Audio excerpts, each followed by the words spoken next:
we are so excited about what's about to happen because joining us right now in studio, Rock and Roll Hall of Famer, Rolling Stone magazine proclaimed her to be one of the greatest singers of all time. And she is, and we are honored to be in her presence this morning and to have her here to celebrate our station's 75th anniversary. So please welcome the one and only Darlene Love.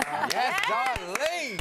Thank you. Thank you. This is a wonderful celebration. Oh, I know. So great to have you. Now, you've lived in the area for 4 decades, more than 4 decades, right? Yes. I can't believe it. Yeah. I mean, tell us what PIX means to you.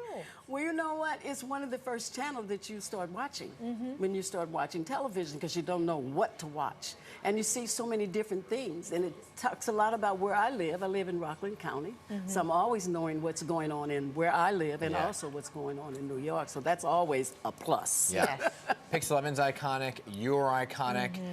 You have some of the greatest hits of all time, you know. And in just a little bit, you're going to be performing the 1960s classic, He's Sure the Boy I Love. Yes. So to reflect on that song, why you chose that one to perform on today, the special day? I really chose that song because Cynthia Wiles, who wrote that song, passed away this week.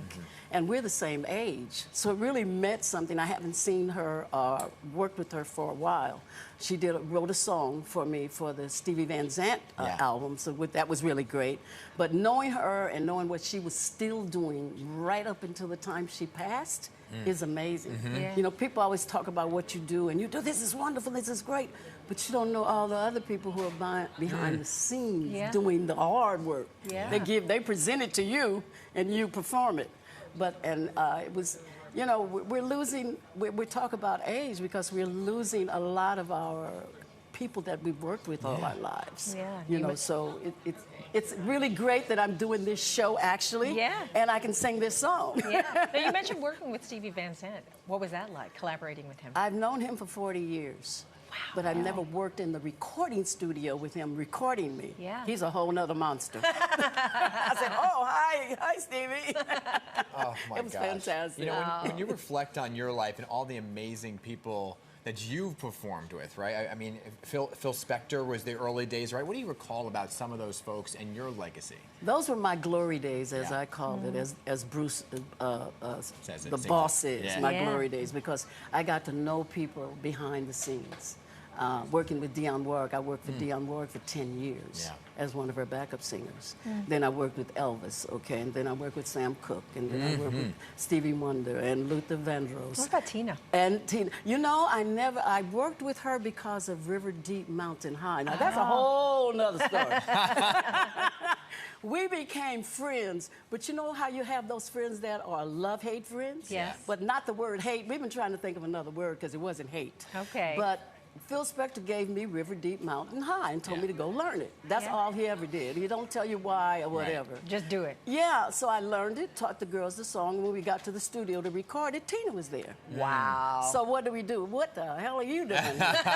You a singer, so what you doing? We ain't been rehearsing with you.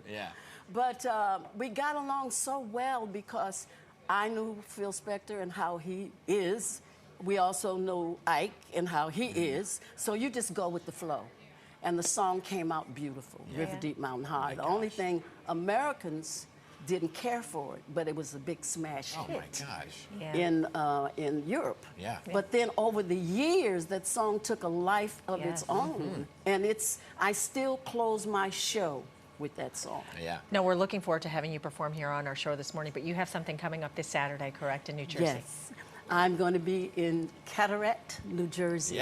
Performing. And it's my first time. I'm always finding a new place in New Jersey. Good. We love Cataract. We love that, though. Yes. I think everybody think I was born there. Because I think I've been to every little city and worked in New Jersey. Jersey loves you. And plus, I get a chance to go back and work for fans. My New Jersey fans are unbelievable. Not quite as great as, I'm not going to separate them from New York, but my New Jersey fans are fantastic. All right, Darlene, don't go anywhere because, as we said, you're going to be sticking around to perform that live performance from this Rock and Roll Hall of Famer, Darlene Love, right after the break.